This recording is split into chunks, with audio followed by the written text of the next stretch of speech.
ശ്രദ്ധ. ഇന്നലെയും ഇന്നും എന്നേക്കും അനന്യനായ, മാറ്റമില്ലാത്ത, അചഞ്ചലനായ നമ്മുടെ ദൈവത്തിൻ്റെ തിരുനാമത്തിന് സ്തുതിയും സ്തോത്രവും പുകഴ്ചയും ജ്ഞാനവും ബഹുമാനവും എല്ലാം ഞാൻ അർപ്പിക്കുന്നു. കാരണം നമ്മുടെ ദൈവം മാത്രം അതിന് യോഗ്യൻ. വേറെ ആരും അതിന് യോഗ്യൻ ഇല്ല. സ്തോത്രം. സ്വർഗത്തിലും ഭൂമിയിലും അധോലോകത്തിലും എല്ലാ മുഴങ്കാലും മടങ്ങുന്ന നസ്രായനായ യേശുക്രിസ്തുവിൻ്റെ നാമത്തിലുള്ള സ്നേഹവും വന്ദനങ്ങളും എല്ലാവർക്കും ആദരവോടെ അറിയിക്കുന്നു. 2-3 ദിവസങ്ങൾക്ക് ശേഷമാണ് നാം ഇങ്ങനെ ഒരുമിച്ച് നമ്മുടെ ഈ ക്ലാസ്സുമായി ബന്ധപ്പെട്ട് കൂടി വന്നിരിക്കുന്നത്. കഴിഞ്ഞ ദിവസങ്ങളിലൊക്കെ ദൈവം നമ്മെ അത്ഭുതകരമായിട്ട് കാത്തു പരിപാലിച്ചു. നമ്മുടെ ഇടയിൽ ചിലര് വെക്കേഷന് വേണ്ടി നാട്ടിൽ പോയിരിക്കുന്നുവെന്ന് അറിയിച്ചിട്ടുണ്ട്. നമ്മുടെ സുനിൽ ബ്രദറുമൊക്കെ. ദൈവം അവരെയും സൂക്ഷിക്കട്ടെ, നമ്മോട് പ്രാർത്ഥന ആവശ്യപ്പെട്ടിട്ടുണ്ട്.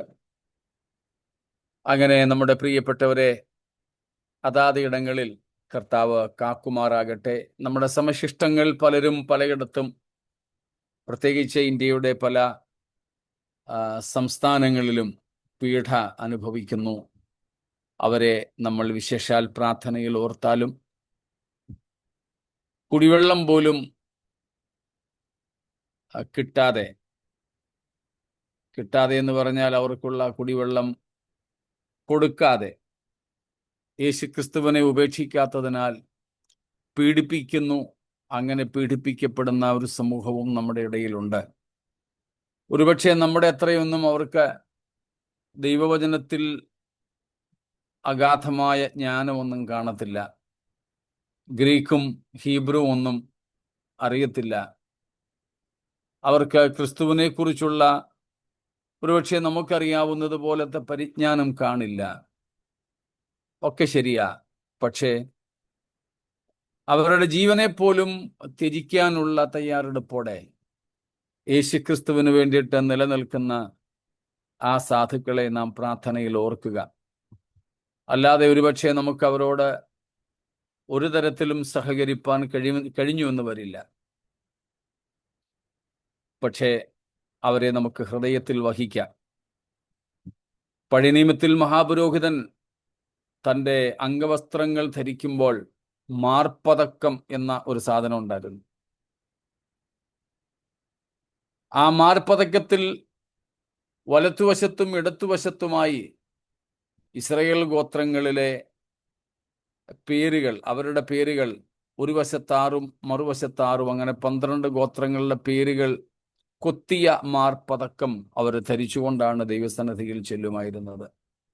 അതിന് ആ വസ്ത്രം ഉണ്ടാക്കാൻ പറഞ്ഞപ്പോൾ ദൈവം മോശയോട് പറഞ്ഞത് എന്തിനു വേണ്ടിയാണ് ആ വസ്ത്രം ഉണ്ടാക്കുന്നതെന്ന്. മഹാപുരോഹിതൻ ദൈവസന്നിധിയിൽ ചെല്ലുമ്പോൾ, ദൈവസന്നിധിയിൽ നിൽക്കുമ്പോൾ ഇതൊരു പ്രതീകമാണ്. ധരിച്ചിരിക്കുന്ന വസ്ത്രത്തിൽ ഇസ്രായേൽ ഗോത്രങ്ങളുടെ പേരുകൾ കൊത്തിയിട്ടുള്ളതുപോലെ മഹാപുരോഹിതൻ തൻ്റെ ഹൃദയത്തിൽ ഈ 12 ഗോത്രങ്ങളെയും വഹിക്കണം. അതെ, നമ്മയും ദൈവം വിളിച്ചിരിക്കുന്ന വിളിയുടെ ഒരു വശം എന്ന് പറയുന്നത്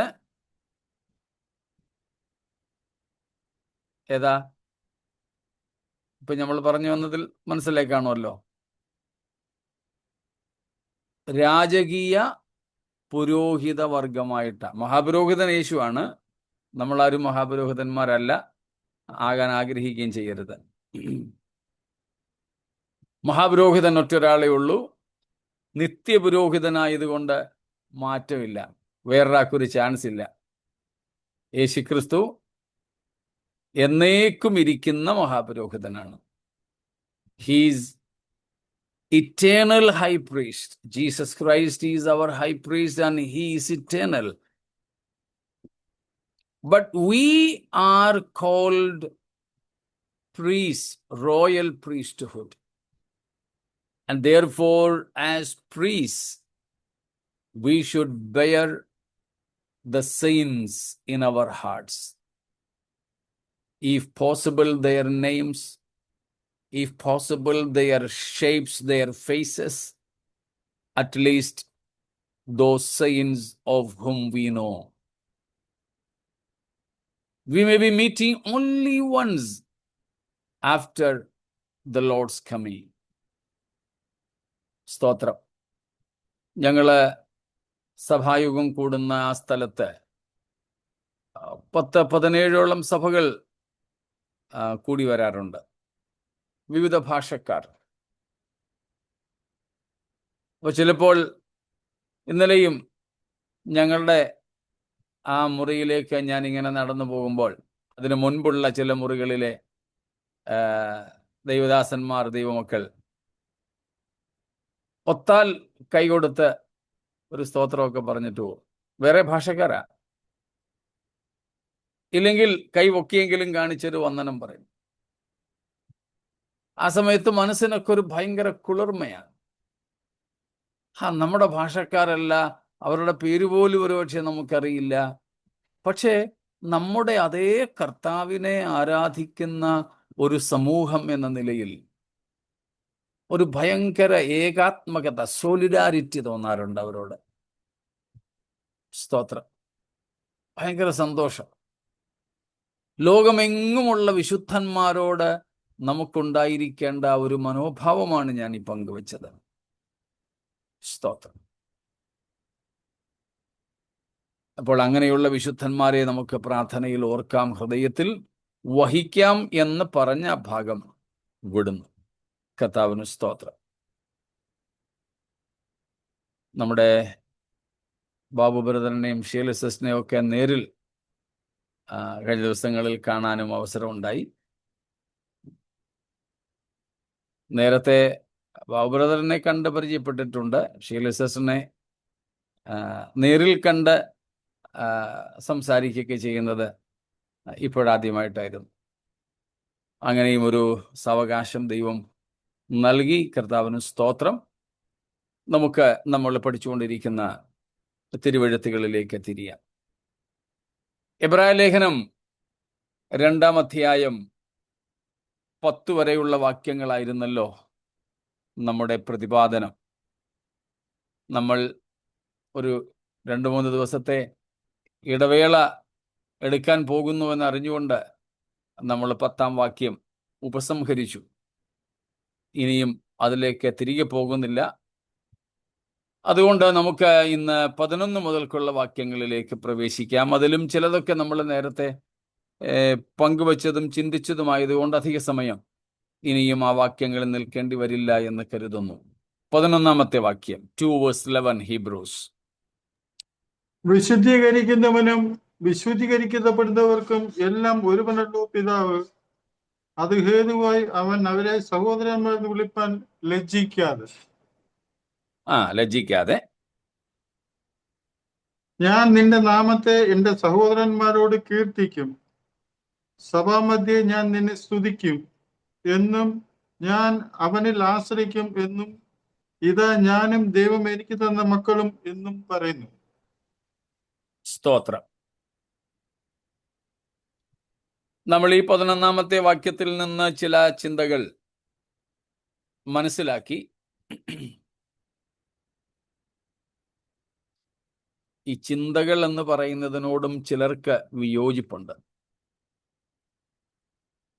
നമ്മൾ ഇവിടെ ചിന്തകൾ എന്ന് പറയുന്നത് നമ്മൾ ചിന്തിച്ചെടുത്ത നമ്മുടെ ചിന്തകളെ കുറിച്ചല്ല,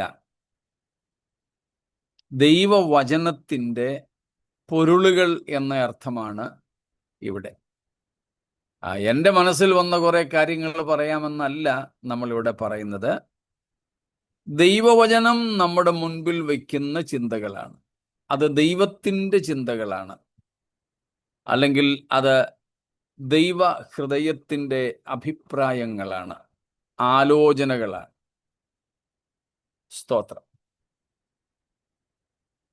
അതിനെ മെസ്സേജസ് എന്നോ കൗൺസൽ എന്നോ ഡിവൈൻ ഓറാക്കിൾസ് ഒപ്പീനിയൻസ് എന്നൊക്കെ വിളിക്കാം.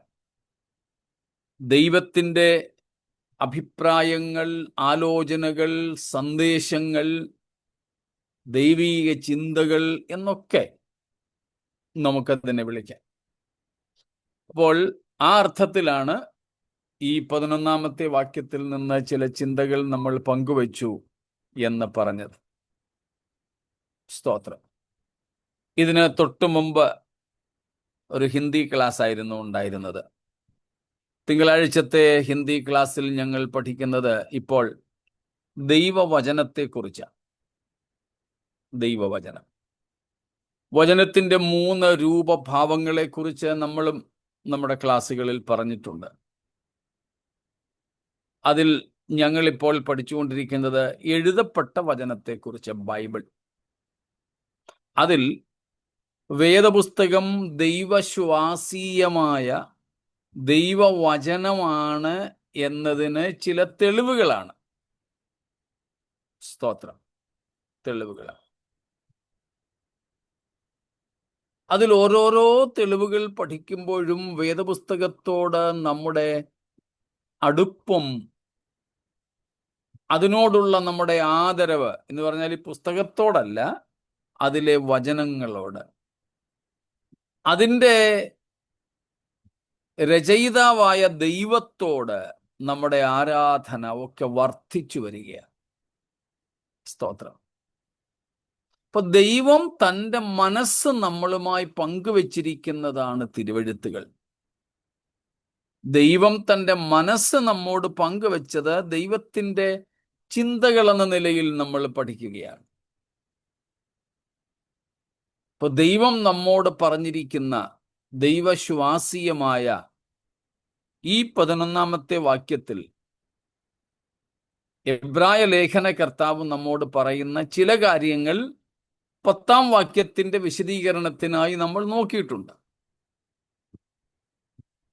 അവിടെ നമ്മൾ കാണുന്നു, വിശുദ്ധീകരിക്കുന്നവനും വിശുദ്ധീകരിക്കപ്പെടുന്നവർക്കും ഒരുവനല്ലോ, അതങ്ങ് മുറിക്കുക, ഞാൻ ആ വാക്യം മുറിച്ചു പറയുക, ഒരുവനല്ലോ പിതാവ്. അതേപ്പറ്റി നമ്മൾ കണ്ടിരുന്നു. ആരാണ് അവിടെ വിശുദ്ധീകരിക്കുന്നവൻ? കർത്താവായ യേശു ക്രിസ്തു. വിശുദ്ധീകരിക്കപ്പെടുന്നവർ നമ്മൾ. 10-ാം വാക്യത്തിന്റെ അടിസ്ഥാനത്തിൽ തേജസ്സിലേക്ക് നടത്തപ്പെടുന്നവർ. നമുക്ക് 2 കൂട്ടർക്കും ഒരുവനാണ് പിതാവ്. ആരാണെന്ന് വ്യാഖ്യാനിക്കാതെ നമുക്കറിയാം, സ്വർഗസ്ഥനായ പിതാവ്. എന്ന് വെച്ചാൽ പിതാവായ ദൈവത്തിന് ക്രിസ്തു എങ്ങനെയോ അങ്ങനെയാണ് വിശുദ്ധന്മാരും. എത്ര ശ്രേഷ്ഠകരമായ ഒരു അംഗീകാരമാണ്.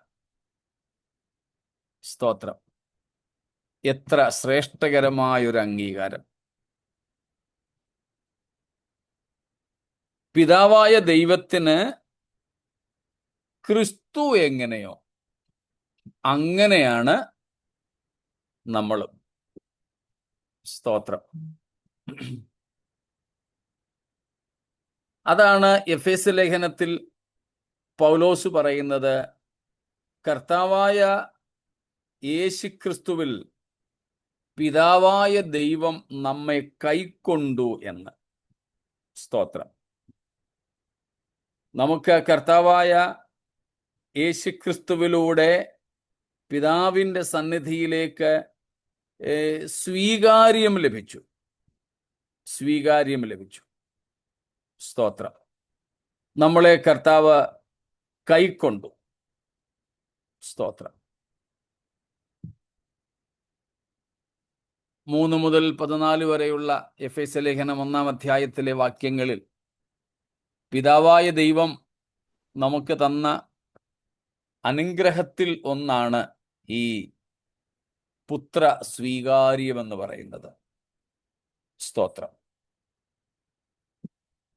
3-ാമത്തെ വാക്യത്തിൽ പൗലോസ് പറയുന്നുണ്ട്, സ്വർഗത്തിലെ സകല ആത്മീയ അനുഗ്രഹത്താലും നമ്മെ പിതാവായ ദൈവം ക്രിസ്തുവേശുവിൽ അനുഗ്രഹിച്ചിരിക്കുന്നു. അതിൽ ഒന്നാണ്, സ്തോത്രം, പിതാവായ ദൈവം പുത്രനിലൂടെ നമ്മളെ കൈക്കൊണ്ടു എന്നുള്ളത്, നമ്മെ സ്വീകരിച്ചു എന്നുള്ളത്. സ്തോത്രം. പുത്രസ്വീകാരി. സ്തോത്രം. അപ്പം പിതാവായ ദൈവത്തിന് പുത്രൻ എങ്ങനെയോ അങ്ങനെ തന്നെ ദൈവം നമ്മെയും പുത്രൻ മുഖാന്തരം കൈക്കൊണ്ടു. പുത്രന് കൊടുത്തതൊക്കെ പുത്രൻ, പിതാവ് നമുക്കും തന്നു. യേശുക്രിസ്തുവിന്റെ ദൈവത്വത്തിൽ ഉള്ളതല്ല നമുക്ക് പിതാവ് തന്നത്, യേശുക്രിസ്തുവിന്റെ മനുഷ്യത്വത്തിൽ പിതാവ് പുത്രന് കൊടുത്തതൊക്കെ നമുക്കും തന്നു. അതുകൊണ്ടാണ് റോമർ 8-ാമത്തെ അധ്യായത്തിൽ 16-17 വാക്യങ്ങളിൽ, വിശേഷിച്ച് 17-ാം വാക്യത്തിൽ പറയുന്നത്, നമ്മൾ ദൈവത്തിന്റെ മക്കളാകൊണ്ട് ദൈവത്തിന്റെ അവകാശികളും ക്രിസ്തുവിന് കൂട്ടവകാശികളും. കൂട്ടവകാശികൾ എന്ന് പറയുമ്പോൾ നമുക്കറിയാം, യേശുക്രിസ്തുവിനുള്ളതൊക്കെ അതുപോലെ നമുക്കും ഉള്ളതാണ്. തൻ്റെ ദൈവത്വത്തിൽ ഉള്ളതിനൊന്നും നമുക്ക് പങ്കില്ല. ദൈവത്വത്തിലേതൊന്നും കർത്താവ് നാമുമായി പങ്കുവയ്ക്കില്ല. അത് ദൈവത്തിന് മാത്രമുള്ളതാണ്. Everything Jesus is having in his divinity, they are exclusively for himself. The things pertaining to his deity will not be shared with anyone. He will not share his divine glory with us, divine majesty, the authority or the right of worship, receiving the worship. So, such things he will not share with us. They are exclusively divine attributes. But what Jesus earned in his humanity, and they can be shared, we can be partakers in those blessings, glory, honor that Jesus received as a perfect man. യേശുക്രിസ്തുവിന്റെ ദൈവത്വത്തിന്റെ മഹത്വം, ദൈവത്വത്തിന്റെ അധികാരം, അതൊന്നും കർത്താവ് ആരുമായും പങ്കുവയ്ക്കില്ല. സ്തോത്രം. അത് ദൈവത്തിന് മാത്രം ഉള്ളതാണ്. നമ്മൾ എത്ര തേജസ് പ്രാപിച്ചാലും ആരാകത്തില്ല? ദൈവമാകത്തില്ല. അതുകൊണ്ട് ദൈവത്വത്തിന്റെ മഹത്വമല്ല ദൈവം നാമുമായി പങ്കുവയ്ക്കുന്നത്. നാം ദൈവത്തിന്റെ അവകാശികൾ എന്ന് പറയുമ്പോൾ ദൈവത്വത്തിന്റെ മാത്രമായിരിക്കുന്ന വിശേഷതകളൊന്നും നമ്മൾ പ്രാപിക്കുന്നതില്ല. എന്നാൽ യേശുക്രിസ്തു ഒരു സമ്പൂർണ്ണ മനുഷ്യൻ എന്ന നിലയിൽ ജീവിച്ച് മരിച്ച് അടക്കപ്പെട്ട് ഉയർത്തെഴുന്നേറ്റ് പ്രാപിച്ച അതേ മഹത്വം നമുക്കും പ്രാപിക്കാം. സ്തോത്രം. അതേ തേജസ്. അതുകൊണ്ടാണ് 10-ാം വാക്യത്തിൽ നമ്മൾ യേശുക്രിസ്തുവിനെ പയനിയർ, ക്യാപ്റ്റൻ എന്നൊക്കെ കണ്ടത്. സ്തോത്രം. നമുക്ക് മുമ്പേ ആ തേജസ്സിലേക്ക് പ്രവേശിച്ച നമ്മുടെ കർത്താവ്, അത് കർത്താവ് നാമുമായി പങ്കുവയ്ക്കുന്നു. സ്തോത്രം. അത് നാമുമായി പങ്കുവയ്ക്കുന്ന കർത്താവ്.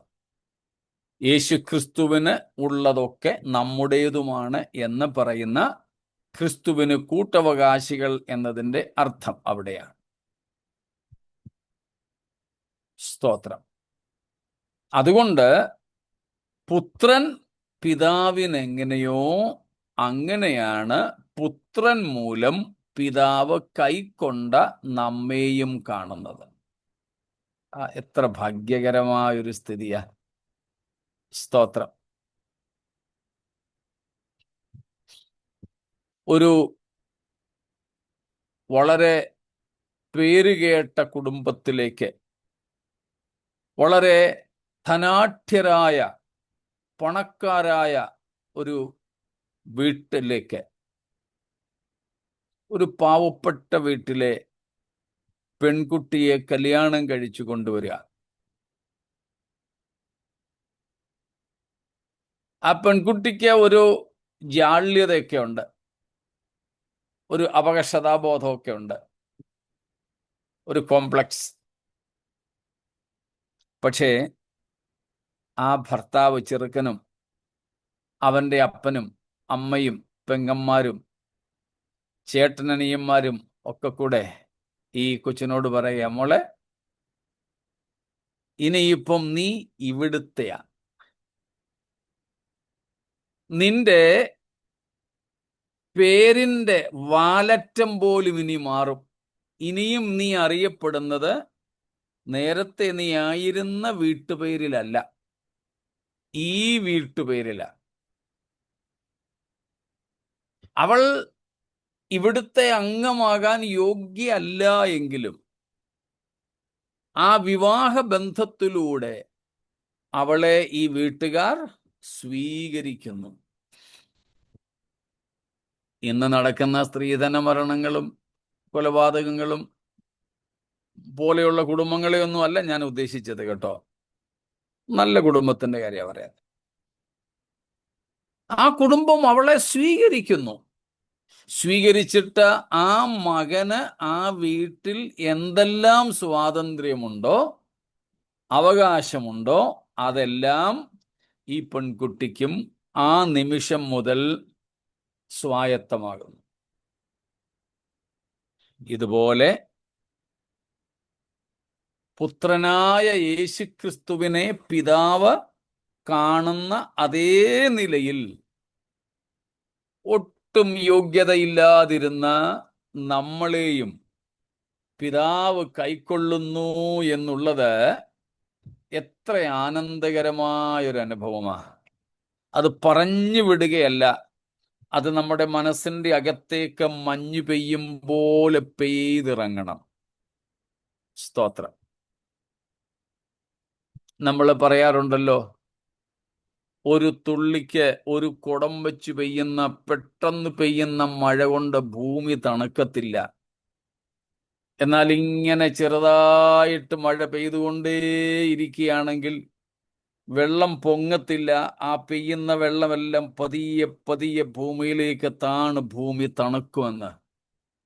ആ പെയ്യുന്ന മഴ പോലെ, നിന്നു പെയ്യുന്ന ആ മഴ പോലെ ഈ ചിന്തകൾ നമ്മുടെ മനസ്സിനകത്തേക്ക് ഇങ്ങനെ ഊഴ്ന്നിറങ്ങണം. നമ്മളതിൽ നുകരണം. അത് നമ്മൾ നുകരണം. അതിൽ നമ്മൾ ആനന്ദിക്കണം. സ്തോത്രം. ആ സമയത്ത് നമ്മുടെ നിരാശകളൊക്കെ മാറും. ആ സമയത്ത് നമ്മുടെ വേദനകളെ നമ്മൾ മറക്കും. സ്തോത്രം. ആ ചിന്തകൾ നമ്മെ കൂടുതൽ ദൈവത്തോട് അടുപ്പിക്കുകയും ദൈവത്തോട് നന്ദിയുള്ളവരാക്കുകയും ചെയ്യും. സ്തോത്രം. യാതൊരു യോഗ്യതയും ഇല്ലാതിരുന്ന എന്നെ ഇത്ര വലിയ ഒരു കുടുംബത്തിലേക്ക് അംഗമായി കൈക്കൊണ്ട് ദൈവപുത്രനെ എങ്ങനെ പിതാവ് കൈക്കൊള്ളുന്നുവോ അതുപോലെ തന്നെ എന്നെയും ഒട്ടും കുറയാതെ കൈക്കൊണ്ടല്ലോ എന്ന ആ ഒരു തിരിച്ചറിവ്, സ്തോത്രം, എന്നെ കൂടുതൽ താഴ്മയുള്ളവനാക്കും. എന്നെ കൂടുതൽ വിശുദ്ധനാകുവാൻ പ്രേരിപ്പിക്കും. സ്തോത്രം. ദൈവത്തെ കൂടുതൽ സ്നേഹിക്കുവാൻ അത് എന്നെ നിർബന്ധിക്കും. സ്തോത്രം. അതാണ് വിശുദ്ധീകരിക്കുന്നവനും വിശുദ്ധീകരിക്കപ്പെടുന്നവർക്കും ഒരുവനല്ലോ പിതാവ്. യേശു യാതൊരുവനെയാണോ പിതാവ് എന്ന് സംബോധന ചെയ്തത്, അതേ ദൈവത്തെയാണ് നമ്മളും പിതാവേ എന്ന് വിളിക്കുന്നത്. യേശു അതാണ് കർത്താവായ യേശു ക്രിസ്തു യോഹന്നാന്റെ സുവിശേഷം 20-ാമത്തെ അധ്യായത്തിൽ മറിയയോട് പറഞ്ഞു വിടുന്നത്. സ്തോത്രം. യേശുവിനെ തൊട്ട് വന്ദിക്കാനായിട്ട് ചെന്നപ്പോൾ കർത്താവ് പറഞ്ഞല്ലോ, നീ എന്നെ തൊടരുത്. പിന്നെ എന്ത് ചെയ്യണം? സ്തോത്രം. 20-ാമത്തെ അധ്യായത്തിന്റെ 16 തൊട്ട് വായിച്ചോളൂ.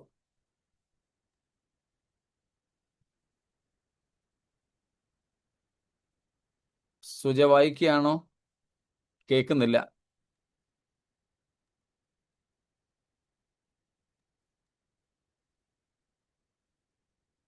കേൾക്കുന്നില്ല. യേശു അവളോട് മറിയേ എന്ന് പറഞ്ഞു. അവൾ തിരിഞ്ഞ് എബ്രായ ഭാഷയിൽ റെബൂനി എന്ന് പറഞ്ഞു. അതിന് ഗുരു എന്നർത്ഥം. യേശു അവളോട്, എന്നെ തൊടരുത്, ഞാൻ ഇതുവരെ പിതാവിന്റെ അടുക്കൽ കയറിപ്പോയില്ല. എങ്കിലും നീ എന്റെ സഹോദരന്മാരുടെ അടുക്കൽ ചെന്ന് എന്റെ പിതാവും നിങ്ങളുടെ പിതാവും എന്റെ ദൈവവും നിങ്ങളുടെ ദൈവവുമായവന്റെ അടുക്കൽ ഞാൻ കയറിപ്പോകുന്നു എന്ന് അവരോട് പറക എന്ന് പറഞ്ഞു. സ്തോത്രം. എബ്രായർ 2:11 അതേ വിഷയം നമുക്കിവിടെ കാണാം. പശ്ചാത്തലം ഒന്ന് മനസ്സിലാക്കാനാണ് 16-ാം വാക്യവും കൂടെ വായിച്ചത്.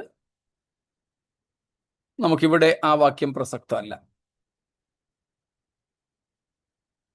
കർത്താവ് മഗ്ദലക്കാരത്തി മറിയയ്ക്ക് തൻ്റെ ഉയർപ്പിന് ശേഷം ആദ്യമായി പ്രത്യക്ഷപ്പെട്ടു. എന്നിട്ട് മറിയയ്ക്ക് കൊടുത്ത നിയോഗമാണ് ഇവിടെ വായിച്ചത്. ഒന്ന്, നീ എൻ്റെ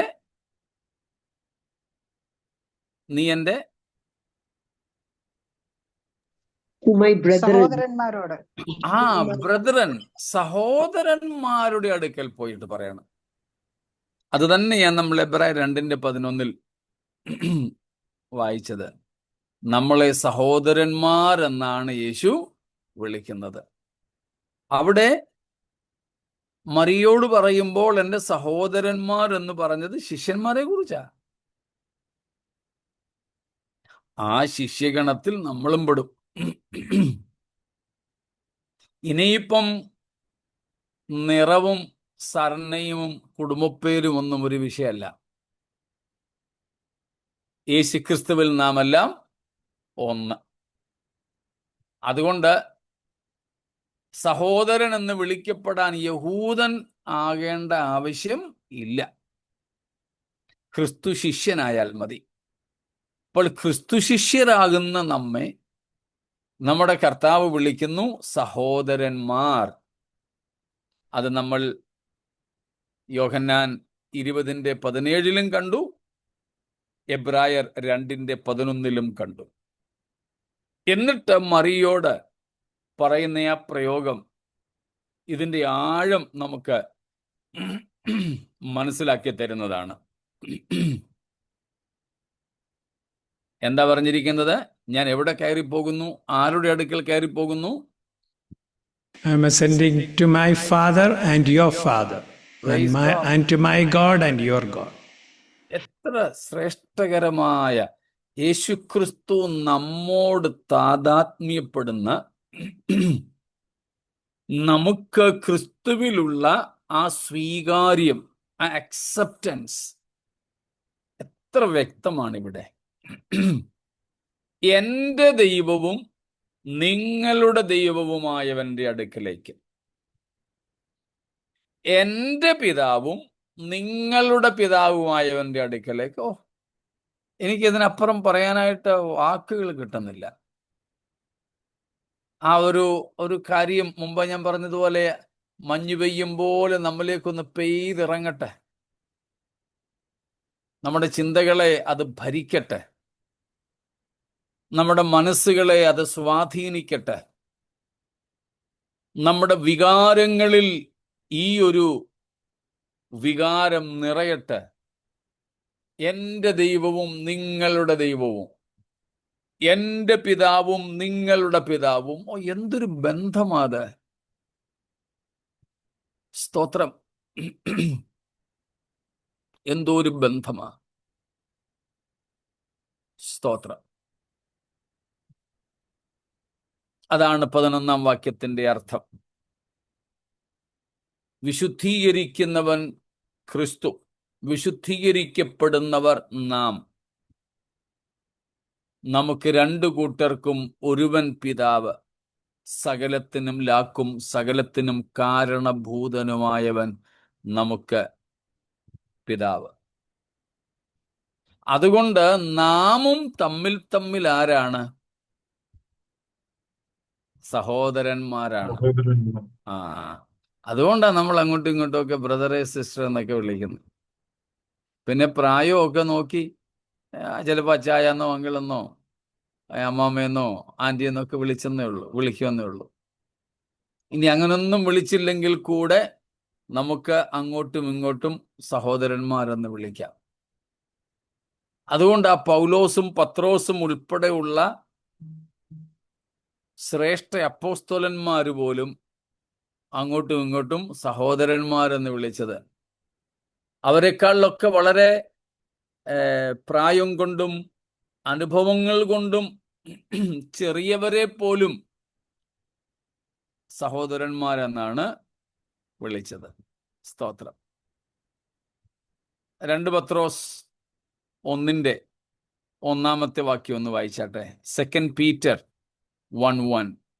ഞങ്ങളുടെ സഭയിൽ കഴിഞ്ഞ ഡിസംബർ മാസം മുതൽ പഠിച്ചുകൊണ്ടിരിക്കുന്ന ഒരു ഭാഗമാണ് 2 പത്രോസ് 1-ാം അധ്യായം. യേശുക്രിസ്തു ദാസനും കേൾക്കാവോ? കേക്കാം. യേശുക്രിസ്തുവിന്റെ ദാസനും അപ്പോസ്തലനുമായ ശിമോൻ പത്രോസ്, നമ്മുടെ ദൈവത്തിന്റെയും രക്ഷിതാവായ യേശുക്രിസ്തുവിന്റെയും നീതിയാൽ ഞങ്ങൾക്ക് ലഭിച്ചതുപോലെ അതേ വിലയേറിയ വിശ്വാസം ലഭിച്ചവർക്ക് എഴുതുന്നത്. അവിടെയും ഞാൻ ക്ഷമ ചോദിക്കുന്നു. ഉള്ളിൽ ബോധ്യമുള്ളത് പറയാൻ പരിമിതിയുണ്ട്. അവിടെ പത്രോസ് വിശ്വാസികളെ വിളിക്കുന്നത് കേട്ടോ, ഞങ്ങൾക്ക് ലഭിച്ചതുപോലെ അതേ വിലയേറിയ വിശ്വാസം ലഭിച്ചവർക്ക്.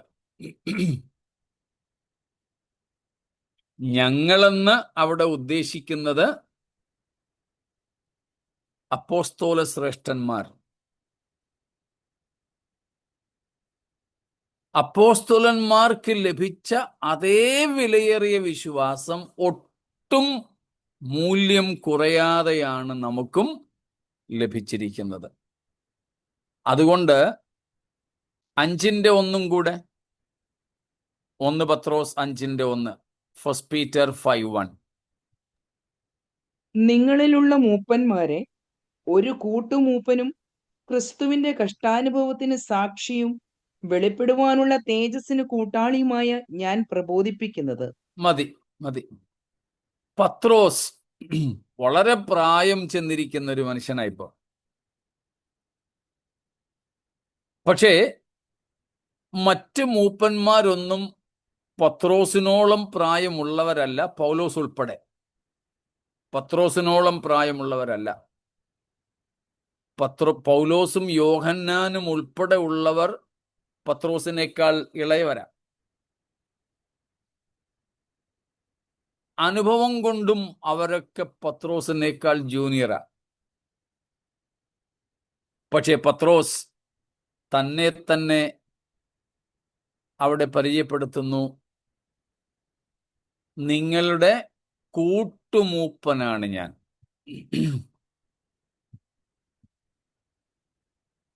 കൂട്ടുമൂപ്പൻ. എൻ്റെ ഒരു ആത്മീയ സഹോദരൻ കഴിഞ്ഞ ദിവസം എനിക്കൊരു ചെറിയ റീൽ അയച്ചു തന്നു. അതിൻ്റെ ഹെഡിങ് എല്ലാം എൻ്റെ മഹത്വത്തിനായി എന്ന. എല്ലാം എൻ്റെ മഹത്വത്തിനായി.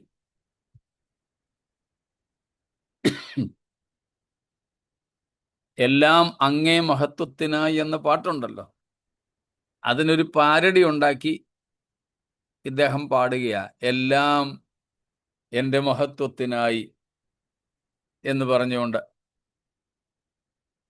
എന്നിട്ട് തന്നെ തന്നെ എഴുതിയിരിക്കുകയാണ്, pastor, doctor, reverend so and so. സ്വന്തം പേര് എഴുതിയിരിക്കുക.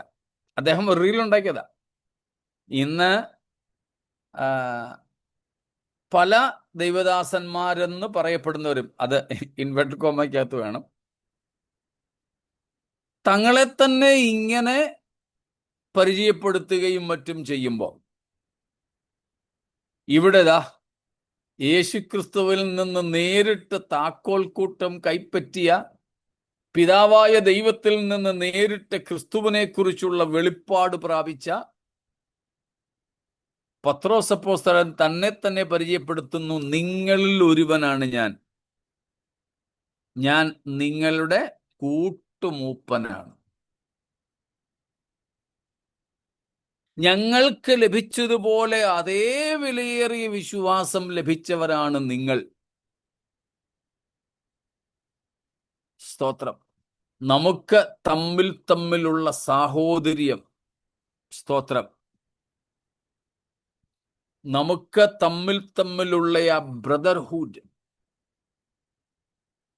Brotherly love, we are of equal standard as God's children and Christ's brothers.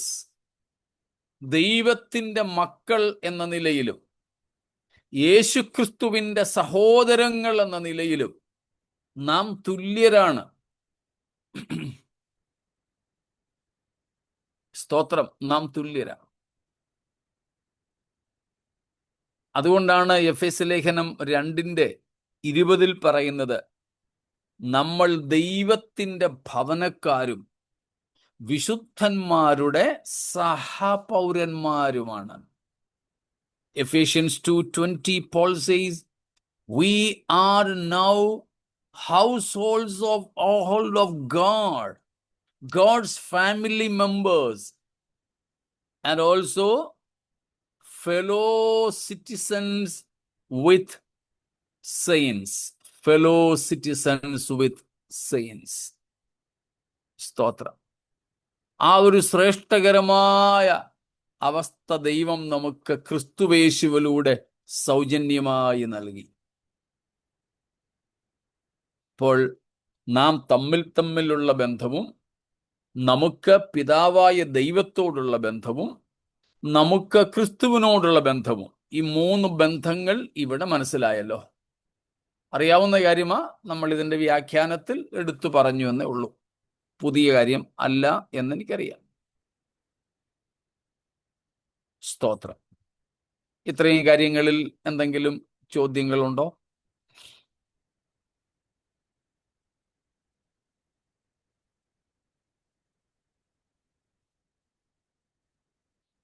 നമ്മൾ തമ്മിൽ സഹോദരങ്ങൾ.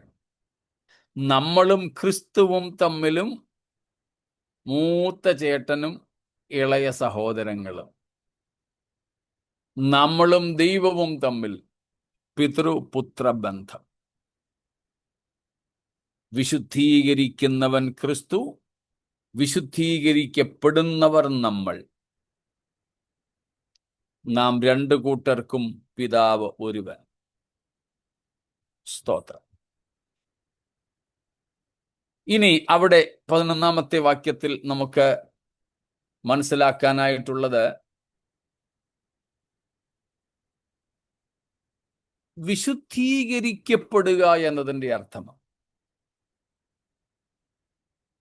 വിശുദ്ധീകരിക്കപ്പെടുക. വിശുദ്ധീകരിക്കുക, വിശുദ്ധീകരിക്കപ്പെടുക അഥവാ വിശുദ്ധീകരണം. വിശുദ്ധീകരണം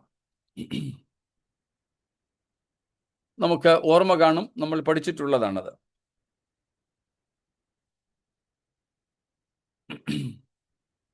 ഓർമ്മയുണ്ടോ ആർക്കെങ്കിലും? വിശുദ്ധീകരിക്കുക അല്ലെങ്കിൽ വിശുദ്ധീകരണം എന്നതിൻ്റെ അർത്ഥം?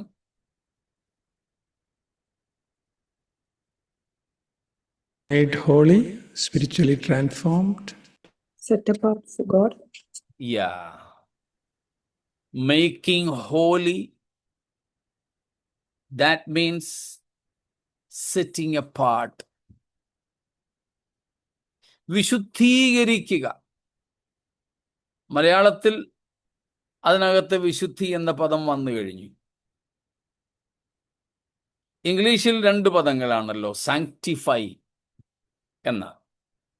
For both he who sanctifies and those who are sanctified.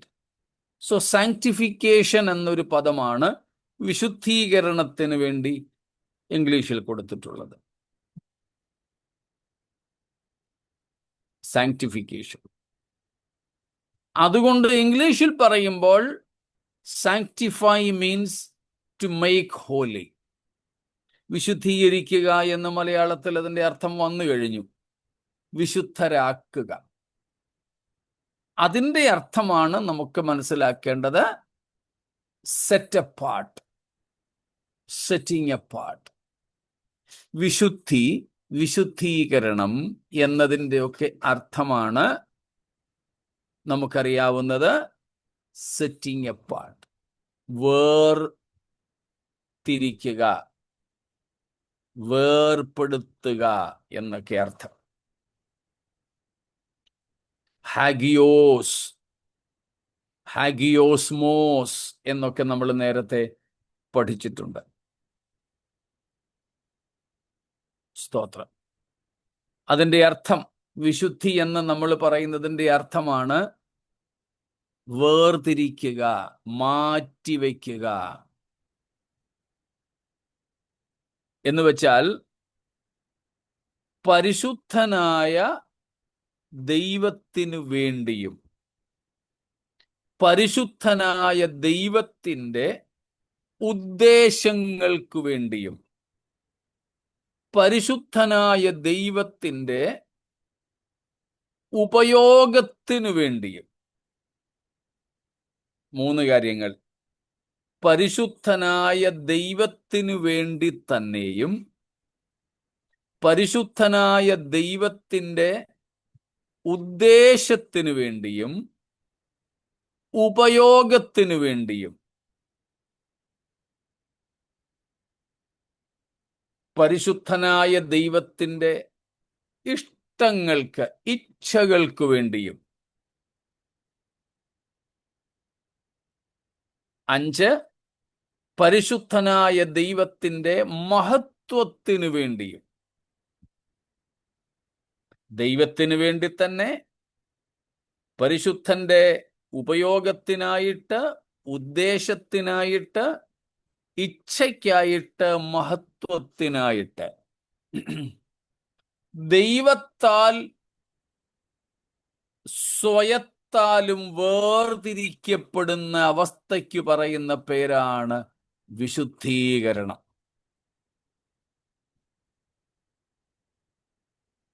സ്തോത്രം. So what is sanctification? Sanctification is at a time a work and a process by which a person or a place or a thing is set apart for God Himself, His holy purposes, and His holy uses or utility, for His perfect will and glory. by either or both God and a person.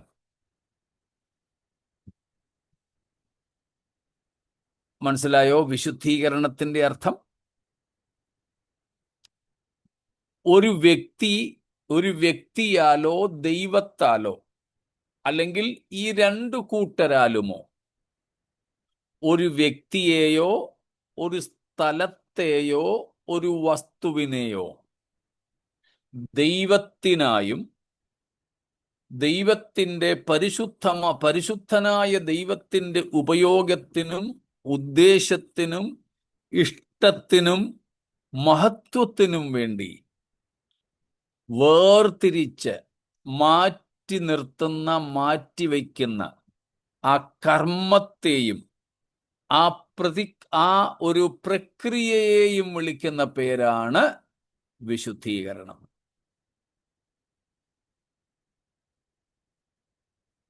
മനസ്സിലായോ?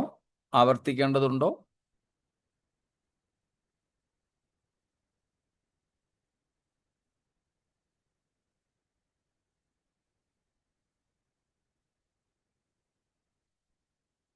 എല്ലാവർക്കും കിട്ടിയെന്ന് കരുതുന്നു.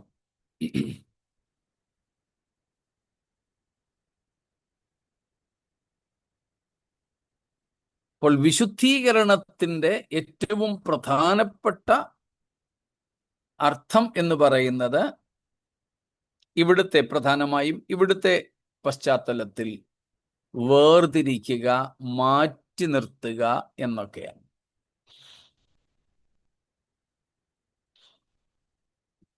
ബൈബിളിന്റെ മൊത്തമായ അർത്ഥത്തിൽ വരുമ്പോൾ ഒരു വ്യക്തിയാകാം, ഒരു വസ്തുവാകാം, ഒരു സ്ഥലമാകാം മാറ്റിവെക്കുന്നത്.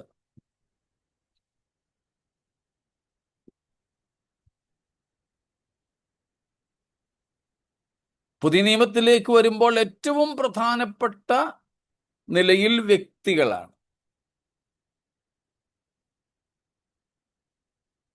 അതോടൊപ്പം തന്നെ മറ്റുള്ളവയും ഇല്ലാതില്ല. തെളിവ് അപ്പോസ്തലപ്രവൃത്തികൾ 5-ാം അധ്യായം നമുക്കറിയാം. അനന്യാസ് സഫീറമാരുടെ ചരിത്രമാണല്ലോ. അവരുടെ വസ്തുവകകളെ അവരെന്ത് ചെയ്തു? ദൈവത്തിനെന്നും പറഞ്ഞ് മാറ്റിവെച്ചു. ദൈവം ചോദിച്ചതൊന്നുമല്ല, അവർ സ്വയം ചെയ്തത്. അത്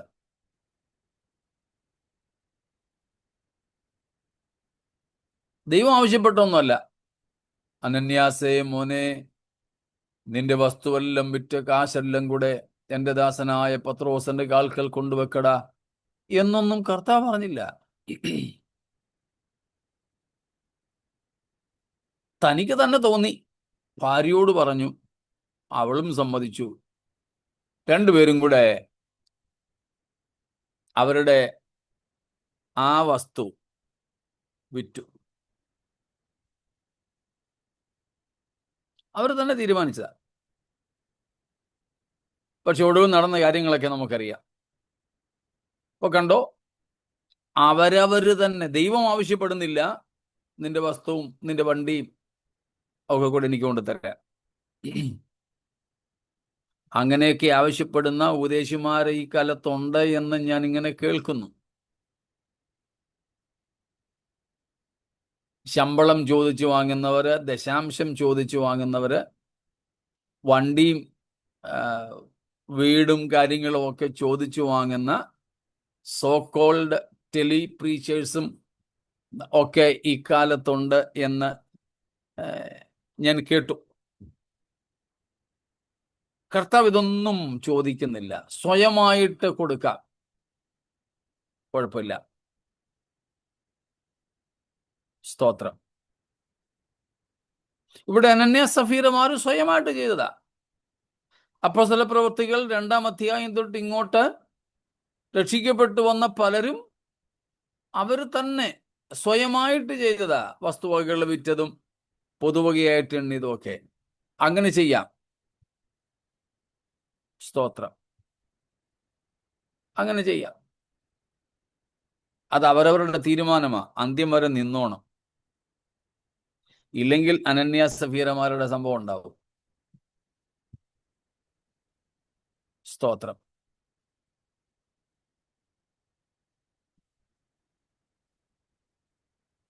കർത്താവിന്റെ വേലക്കാർ ജോലി ചെയ്യുന്നതിൽ തെറ്റൊന്നുമില്ല. പാസ്റ്റേഴ്സ് ജോലി ചെയ്യുന്നത് തെറ്റൊന്നുമില്ല, പാപമൊന്നുമല്ല. പക്ഷേ തീരുമാനമാണ്.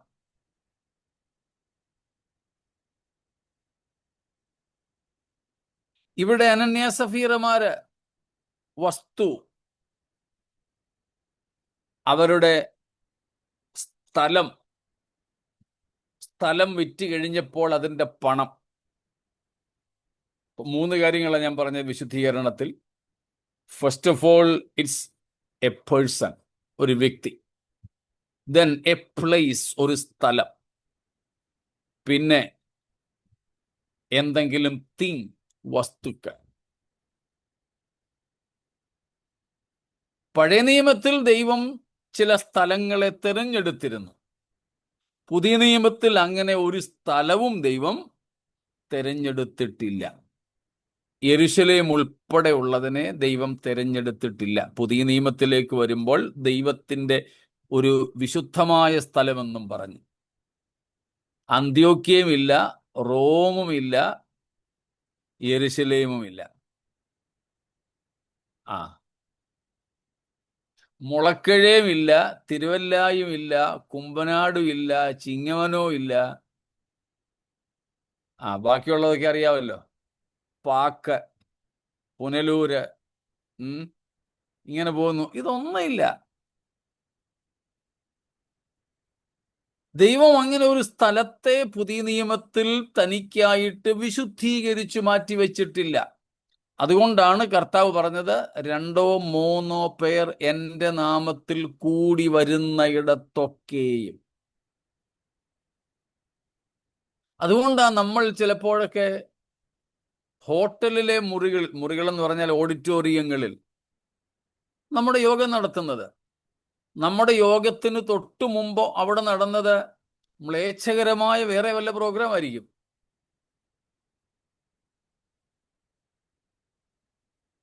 ചിലപ്പോൾ ഞങ്ങളിവിടെയൊക്കെ ചില ഓഡിറ്റോറിയങ്ങളൊക്കെ മീറ്റിങ്ങുകൾക്ക് വേണ്ടി എടുക്കുമ്പം അവിടെ അവരുടെ ദൈവങ്ങളുടെ വലിയ പ്രതിഷ്ഠകൾ വെച്ചിട്ടുണ്ട്. ചിലയിടത്താണെങ്കിൽ ഭിത്തി നിറയെ, ഞങ്ങൾ ചില സ്ഥലങ്ങളിലൊക്കെ സ്കൂളുകളിൽ സഭായോഗങ്ങൾ നടത്തിയിട്ടുണ്ട്. അക്രൈസ്തവരുടെ സ്കൂളുകൾ, ചിലപ്പോൾ ഗവൺമെന്റ് സ്കൂളുകൾ, മുനിസിപ്പാലിറ്റിയുടെ സ്കൂളുകൾ, അവിടങ്ങളിലൊക്കെ ക്ലാസ് മുറിയിലും ഓഡിറ്റോറിയത്തിലും ഒക്കെ ദൈവങ്ങളുടെ ഒത്തിരി ഫോട്ടോസ് വെച്ചിട്ടുണ്ട്. അതൊന്നും നമ്മൾ മറയ്ക്കാനോ എടുത്തു മാറ്റാനോ ഒന്നും പോകത്തില്ല. നമുക്കതൊരു തടസ്സമല്ല.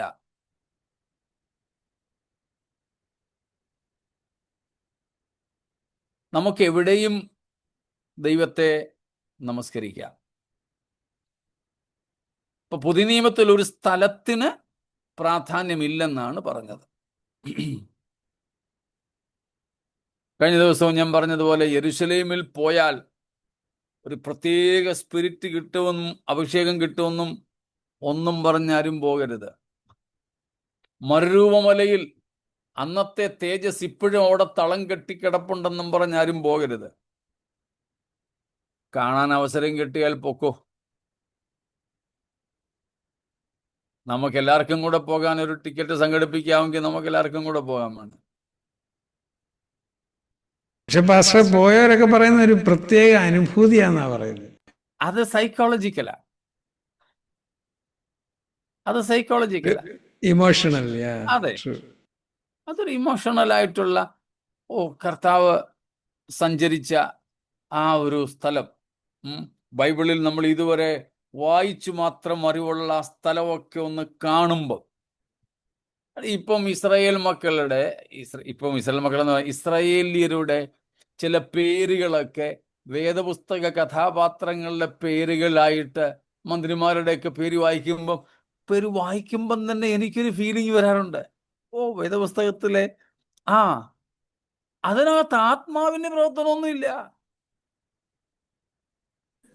അല്ല, ചിലര് വന്മാളിയെ ചെന്നപ്പം ആത്മാവിലായെന്നൊക്കെ പറഞ്ഞു കേട്ടിട്ടുണ്ട്. ഏതായാലും അന്നത്തെ ആത്മാവ് അവിടെ നിൽക്കുന്നൊന്നുമില്ല. ഞാനിവിടെ നമ്മുടെ ഇന്ത്യയിലെ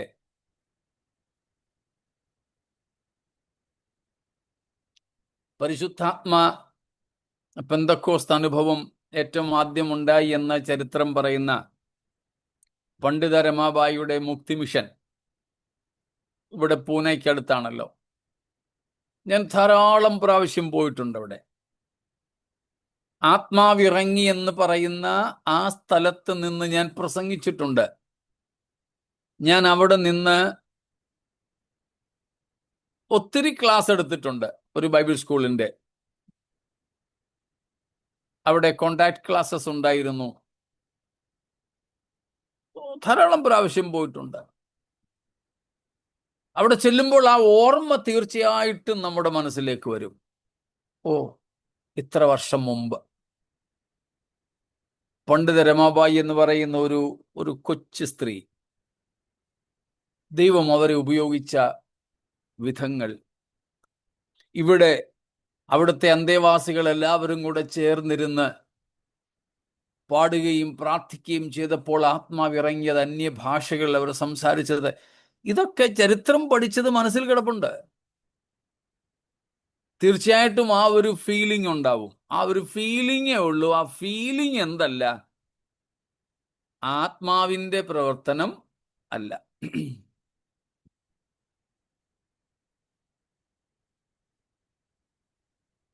എൻ്റെ ഫാദർ 2009 മരിച്ചതാണ്. അമ്മച്ചി, എൻ്റെ മദർ 2014 മരിച്ചു. ഇപ്പോഴും വീട്ടിൽ ചെല്ലുമ്പോൾ അപ്പച്ചനും അമ്മച്ചിയും കിടന്ന മുറിയിൽ ഞങ്ങള് അപ്പച്ചനെ കുറിച്ചും അമ്മച്ചിയെ കുറിച്ചും ഒക്കെയുള്ള ഓർമ്മകൾ പങ്കുവയ്ക്കാറുണ്ട്. ആ ഓർമ്മകൾ നമ്മളെ ചിന്തിപ്പിക്കാറുണ്ട്. ഇന്ന് എൻ്റെ ഒരു സ്നേഹിതൻ, ഒരു കർത്താവിൻ്റെ ദാസൻ, ഒരു മിഷണറി, അദ്ദേഹത്തിൻ്റെ പിതാവ് ഇന്നലെ പെട്ടെന്ന് മരിച്ചു. ഇന്ന് അദ്ദേഹം എൻ്റെ അടുക്കൽ വന്നിട്ട് ഇവിടെ നിന്നാണ് ഫ്ലൈറ്റിന് അദ്ദേഹം പോയത്. ഇന്ന് തന്നെ ഫ്യൂണറലും നടന്നു. കുറച്ച് മുമ്പ് അദ്ദേഹം എനിക്ക് മെസ്സേജ് അയച്ചു.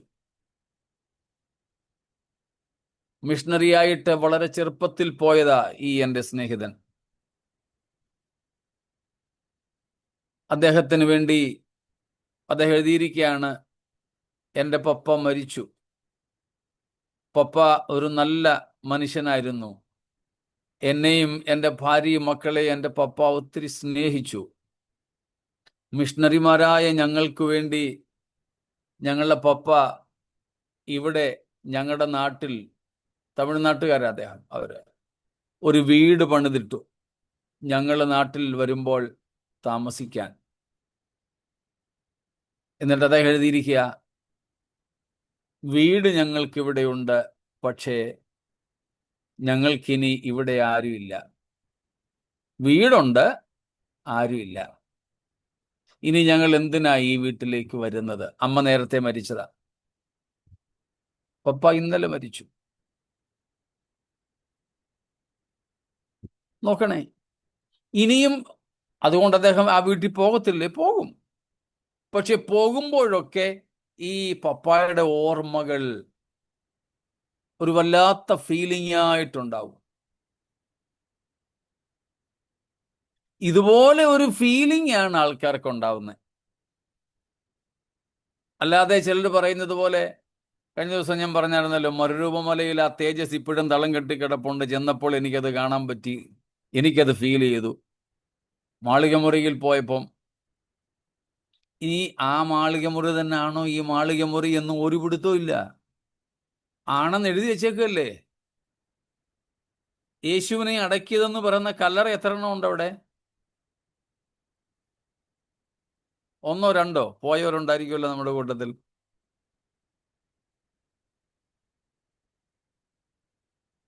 ഞാൻ കേട്ടത് രണ്ട് കല്ലറ ഉണ്ടെന്നാ. ഞാൻ പോയിട്ടില്ല, ഒന്നേ ഉള്ളൂ. അപ്പൊ യേശുവിൻ്റെതെന്ന് പറയുന്ന ഒന്നിലധികം സ്ഥലങ്ങൾ അവിടെ ഉണ്ട്. ഇതിലേതാ ശരി?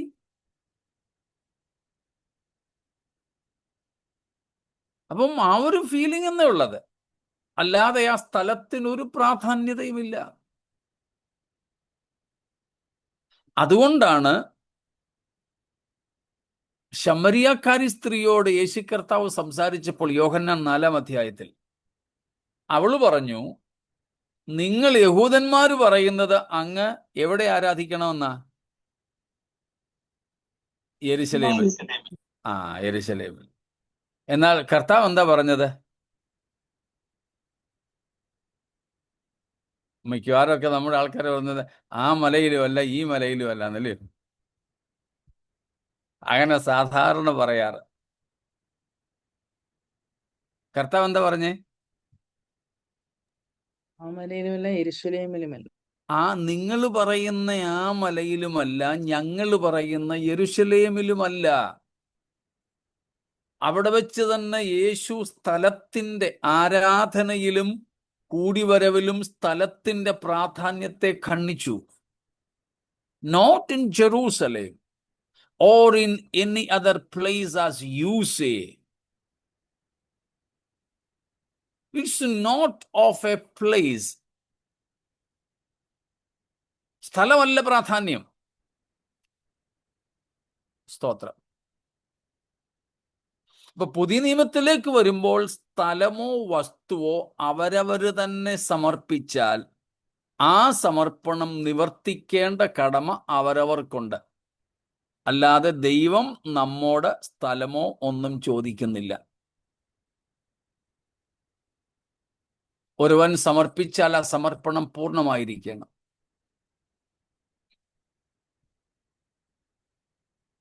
കുട്ടിയങ്ങളിനൊക്കെ ഓർമ്മ കാണും, സാരണി ചർച്ചിൽ, അങ്കിളിൻ്റെയൊക്കെ ഒരു ജോലി ചെയ്ത സ്ഥലത്തെ ചർച്ചില് നമ്മൾ മിക്കപ്പോഴും പറഞ്ഞിട്ടുള്ള ഇപ്പോൾ കർത്താവിൽ വിശ്രമിക്കുന്ന ചാക്കോ അങ്കിൾ, അദ്ദേഹത്തിന് ഒരു പ്ലോട്ട് ഉണ്ടായിരുന്നു. അദ്ദേഹം വാങ്ങിയ ഒരു പ്ലോട്ട്, വീട് വെക്കാൻ വേണ്ടി വാങ്ങിച്ചതാ. പക്ഷേ ഒടുവിൽ അദ്ദേഹം ആ പ്ലോട്ട് മുഴുവനുമായും ചർച്ചിന് വേണ്ടി കൊടുത്തു. ആ പ്ലോട്ട് അല്പം ദൂരെയാ. പിന്നീട് പാസ്റ്ററും ചർച്ചുകാരും ഒക്കെ കൂടെ ആ പ്ലോട്ട് ഒന്ന് എക്സ്ചേഞ്ച് ചെയ്യാൻ ശ്രമിച്ചു. അത് വിറ്റിട്ട് ആ പൈസ കൊണ്ട് ചർച്ചിന് വേണ്ടി മറ്റൊരു സ്ഥലം വാങ്ങി, കുറച്ചും കൂടെ ടൗണിനോടടുത്ത്. അങ്കിള് പറഞ്ഞു, അത് നിങ്ങൾ എന്തോന്ന് വെച്ചാൽ ചെയ്തോണം, ഞാൻ ഇത് ചർച്ചിന് വേണ്ടി തന്നതാ, ഞാനത് വിൽക്കാനോ വേറെ ഒരു പരിപാടിക്കും വരുത്തില്ല. അദ്ദേഹം പറഞ്ഞു, കൊടുത്തത് കൊടുത്തു, ഇന്ന പർപ്പസിനാണ് ഞാൻ കൊടുത്തത്, എൻ്റെ സമർപ്പണം അതാ, നിങ്ങൾ എന്തെങ്കിലും ചെയ്യുന്നെങ്കിൽ ചെയ്തോളൂ. ഇപ്പൊ പുതിയ നിയമത്തിലേക്ക് വരുമ്പോൾ വേർപാട് അല്ലെങ്കിൽ വിശുദ്ധീകരണം എന്നുള്ളതിന്റെ അർത്ഥമാണ് നമ്മൾ ചിന്തിക്കുന്നത്. പ്രധാനമായും അവരവരെ തന്നെ സമർപ്പിക്കുക. നമ്മുടെ സമയമായി എന്ന് എനിക്കറിയെങ്കിലും ഒരു വാക്യവും കൂടെ പറയാതെ അത് പൂർണ്ണമായില്ല. സ്തോത്രം. പറഞ്ഞോട്ടെ? ഓക്കെ, സ്തോത്രം. എങ്ങനെയാണ് നമ്മെ, രണ്ട് വാക്യങ്ങൾ വായിക്കാം. ഒന്ന്, സങ്കീർത്തനം 4:3, സാംസ് 4:3. യഹോവ ഭക്തനെ തനിക്ക് വേർതിരിച്ചിരിക്കുന്നു എന്നറിവീൻ. കണ്ടോ? യഹോവ ഭക്തനെ തനിക്ക് വേർതിരിച്ചിരിക്കുന്നു. Here this act of separation or sanctification is initiated by God. ദൈവമാണ് ഇവിടെ ഭക്തനെ തനിക്കായി വേർതിരിക്കുന്നത്. പുതിയ നിയമത്തിൽ ആകമാനം നമുക്ക് കാണാം. പൗലോസും പല ലേഖനങ്ങളിലും പറയുന്നുണ്ട്, തൻ്റെ പുത്രനെ കുറിച്ചുള്ള സുവിശേഷ ഘോഷണത്തിനായി എന്നെ വേർതിരിച്ച, എൻ്റെ ജനനം മുതൽ എന്നെ വേർതിരിച്ച എന്നൊക്കെ പൗലോസ് പറയുന്നുണ്ട്. ദൈവമാണ് നമ്മെ വേർതിരിക്കുന്നത്. Initially. That is initiated by God. രണ്ടാമത്തേത് വളരെ പ്രാധാന്യമർഹിക്കുന്ന ഒരു വാക്യം നമ്മൾ നേരത്തെ വായിച്ചിട്ടുണ്ട്, വളരെ മുമ്പ്. ചിലർക്കൊക്കെ ഓർമ്മ കാണും. മക്കദോന്യ സഭകളെ കുറിച്ച് 2 കൊരിന്ത്യർ 8-ാം അധ്യായത്തിൽ പൗലോസ് പറയുന്ന ഒരു പ്രയോഗം. 5-ാമത്തെ വാക്യം, 8:5, 2 Corinthians 8:5. അവർ മുമ്പേ തങ്ങളെ തന്നെ കർത്താവിനും പിന്നെ ദൈവേഷ്ടത്തിനൊത്തവണ്ണം ഞങ്ങൾക്കും ഏൽപ്പിച്ചു. സ്തോത്രം. കളക്ഷനെ കുറിച്ചാ പൗലോസ് അവിടെ പറഞ്ഞു വരുന്നത്. നമ്മുടെ ഞായറാഴ്ചത്തെ സ്തോത്ര കാഴ്ചയുടെ കാര്യമായി പറയുന്നത്. ഇന്ന് നമ്മൾ ബിരിയാണി അടിക്കാനാ ഞായറാഴ്ചത്തെ സ്തോത്ര കാഴ്ച മിക്ക സഭകളിലും എടുക്കുന്നത്. അത് പാടില്ലാത്ത കാര്യമാണ്. ബിരിയാണി കഴിക്കണമെങ്കിൽ സ്വന്തം പോക്കറ്റിൽ നിന്ന് കാശിട്ട് വേറെ മേടിച്ച് ഉണ്ടാക്കി കഴിച്ചോണം. ഇതിനകത്ത് കൈ തൊടരുതാരും. അന്ന് സ്തോത്രകാഴ്ച തുടങ്ങിയത് സാധുക്കളുടെ സഹായത്തിന് വേണ്ടിയാ. യെരുശലേം സഭകളുടെ സഹായത്തിന് വേണ്ടി മക്കദോന്യ സഭകളിൽ ഒരു ചെറിയ പിരിവിട്ടു. അത് പിരിവ് ഭാരമാകാതിരിക്കാൻ എല്ലാ ഞായറാഴ്ചയും ആഴ്ചവട്ടത്തിന്റെ ആദ്യ ദിവസം തോറും അല്പാൽപ്പം പൈസ ചരതിച്ചു വെച്ചോളാൻ പറഞ്ഞു. അത് എടുക്കാൻ വേണ്ടി വരിക ഇപ്പം പൗലോസ്. അപ്പോൾ ഒരു ചെറിയ എമൗണ്ട് കൊണ്ടുപോകാൻ വേണ്ടി കാണുമെന്നും പറഞ്ഞു വന്ന പൗലോസ് 5-ാം വാക്യത്തിൽ പറയുന്നു, അത് ഞങ്ങൾ വിചാരിച്ചിരുന്നത് പോലെ അല്ല. ഞങ്ങൾ വിചാരിച്ചിരുന്ന ഒരു കൊച്ചു തുക അതുപോലെയല്ല. പിന്നെ അവർ സ്തോത്രകാഴ്ച ഇടുന്നതിന് മുമ്പ് എന്ത് ചെയ്തു? They gave themselves to God.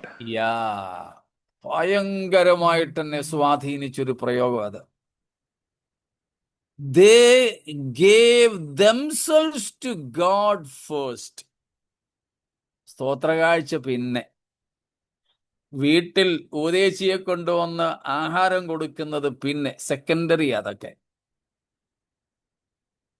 ആദ്യം അവർ തങ്ങളെ തന്നെ ദൈവത്തിന് കൊടുത്തു. വിശുദ്ധീകരണത്തിൽ നമ്മുടെ ഭാഗമായത്. വിശുദ്ധീകരണത്തിൽ ദൈവത്തിന്റെ ഭാഗമാണ്. ഇതിനു മുമ്പ് വായിച്ചത്, യഹോവ ഭക്തനെ തനിക്ക് വേർതിരിച്ചിരിക്കുന്നു. പിന്നെ ഭക്തനും തന്നെ താൻ ദൈവത്തിന് വേർതിരിക്കുന്ന ഒരു ഘടകമുണ്ട്. അതാണ് ഇവിടെ മക്കദോന്യ സഭകൾ ചെയ്തത്.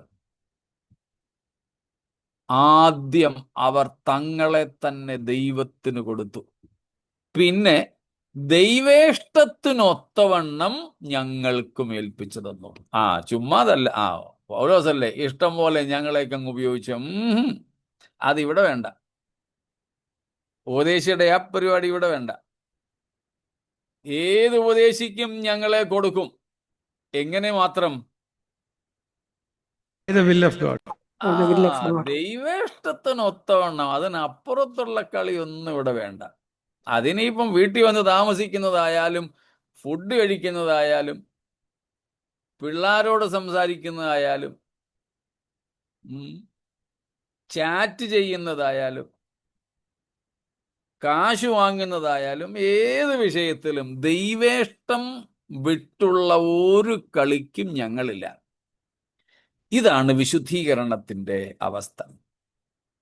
ഇപ്പം വിശുദ്ധീകരണം എന്താണെന്ന് ഒരു ചെറിയ ഐഡിയ കിട്ടിക്കാണും. നമ്മൾ നേരത്തെ പഠിച്ചിട്ടുണ്ട്.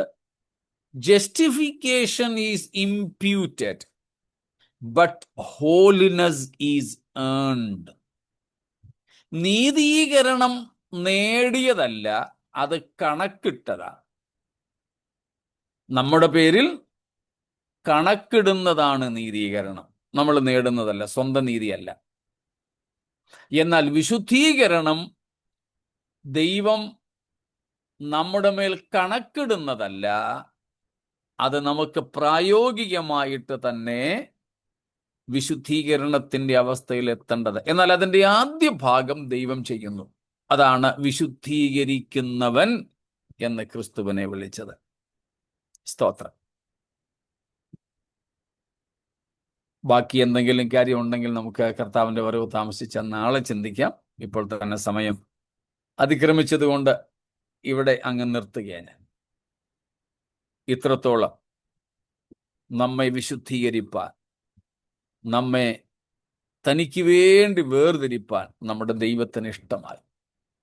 അതിന് പുത്രനെ ക്രൂശിൽ തകർത്ത് കളഞ്ഞ പിതാവിൻ്റെ സ്നേഹം, ദോഷികളും പാപികളുമായിരുന്ന നമ്മെയും പുത്രൻ മൂലം പുത്രനെ പോലെ, സ്വന്തം പുത്രനെ പോലെ നമ്മയും കൈക്കൊണ്ട പിതാവിൻ്റെ സ്നേഹം. ആരെങ്കിലും ഞങ്ങളെ കേൾക്കുന്നവരിൽ ഈ സ്നേഹത്തിൽ നിന്നും അകന്നവരുണ്ടെങ്കിൽ ഈ പിതാവിൻ്റെ സ്നേഹ വലയത്തിലേക്ക് വരുവാൻ ഞങ്ങൾ ആഹ്വാനം ചെയ്തുകൊണ്ട്, ഈ സ്നേഹത്തിൽ വന്നവർ അതിൽ നിലനിൽക്കുവാൻ തങ്ങളെ തന്നെ സമർപ്പിക്കട്ടെന്ന് പ്രബോധിപ്പിച്ചുകൊണ്ട്, നമ്മെ ഇങ്ങനെ പുത്രൻ മൂലം സ്നേഹിച്ച പിതാവിന് മഹത്വം അർപ്പിച്ചുകൊണ്ട് വാക്കുകളെ നിർത്തുന്നു. ദൈവം നമ്മെ അനുഗ്രഹിക്കട്ടെ. മാറാനാഥ.